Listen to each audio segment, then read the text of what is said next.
दोस्तों नमस्कार।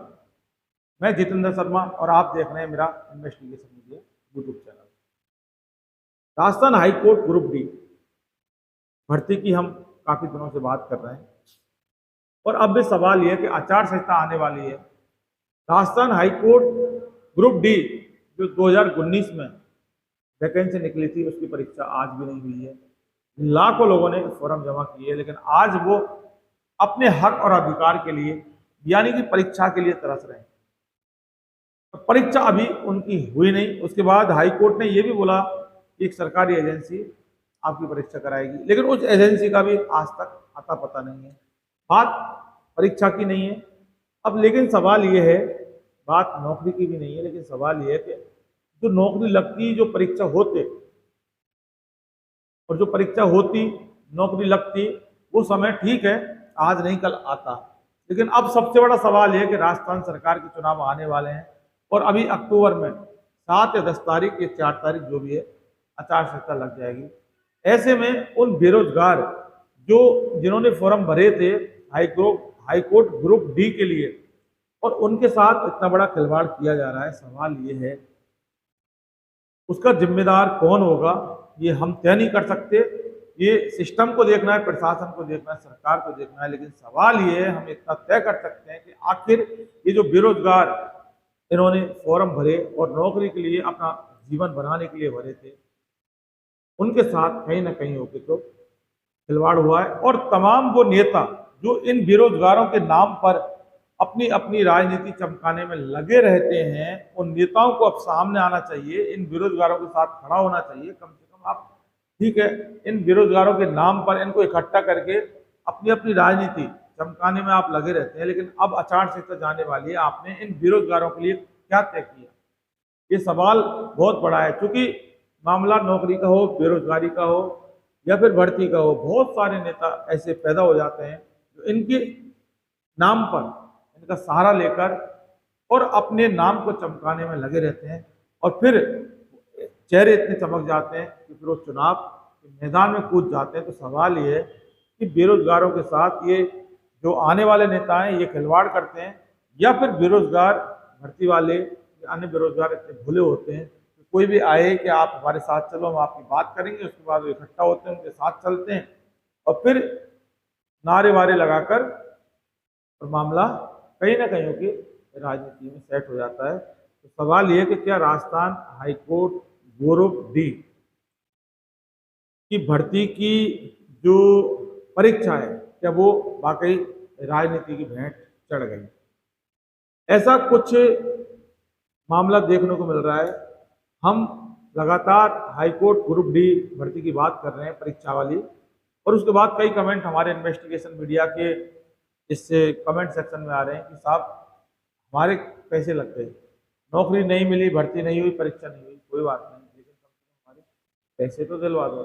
ये बहुत बड़ा सोचने वाला विषय है कि एक बेरोजगार ने जैसे तैसे करके अपना फॉर्म भरा नौकरी की आस में।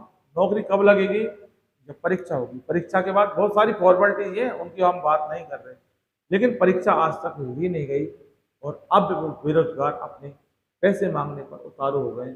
ये बहुत बड़ा सेंसिटिव मामला इसको बोल सकते हैं, क्योंकि मामला माननीय राजस्थान हाई कोर्ट का है, लेकिन जो हाई कोर्ट की जुडिशरी का मामला नहीं है, हाई कोर्ट की प्रशासनिक मामला है।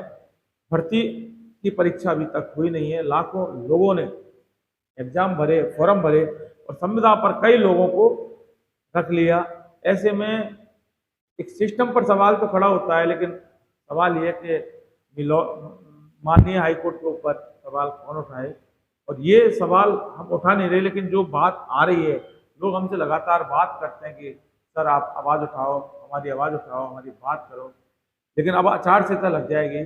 तो आखिर ये group D, Rajasthan high court group D जो कि इसके अभ्यर्थी हैं, वो आखिर कहाँ जाएंगे और क्या करेंगे?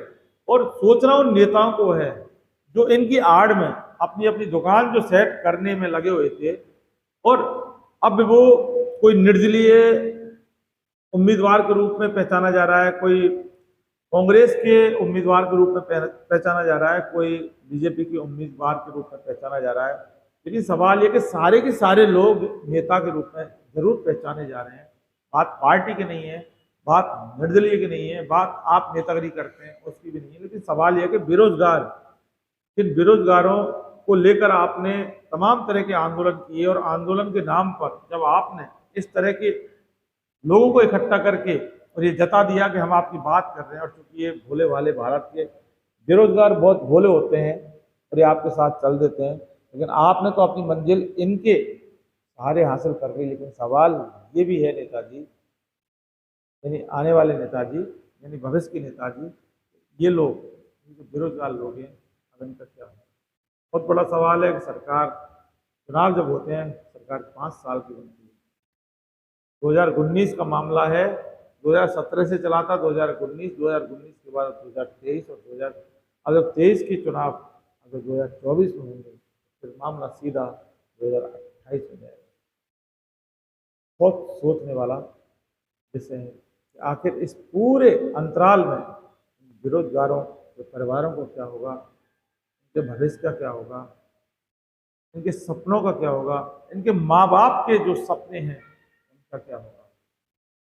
अगर कुछ होगा या नहीं होगा तो बात की बात है। सरकारों का बहुत कुछ होगा, लेकिन सरकारों का होगा, बेरोजगारों को क्या होगा ये कभी सरकारों ने नहीं सोचा।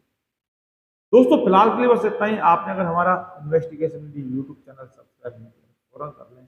हम बार बार इस भर्ती की बात करेंगे, राजस्थान हाईकोर्ट ग्रुप डी की बात करते रहेंगे, जो भी खामियां आएंगी, क्योंकि नौकरी लगवाना ही हमारा सब्जेक्ट नहीं है, एग्जाम हम नहीं करवा सकते, लेकिन प्रशासन से सवाल उठा सकते हैं, हाईकोर्ट प्रशासन से भी हम सवाल लगातार उठा रहे हैं और उन नेताओं से भी हम सवाल उठा रहे हैं जो आपको लेकर, आपको भीड़ बनाकर अपनी राजनीति चमकाने में लगे। सवाल ये है कि आखिर उन नेताओं ने आपके लिए क्या किया, और उन नेताओं की राजनीति का शिकार भी क्या ये राजस्थान हाईकोर्ट ग्रुप डी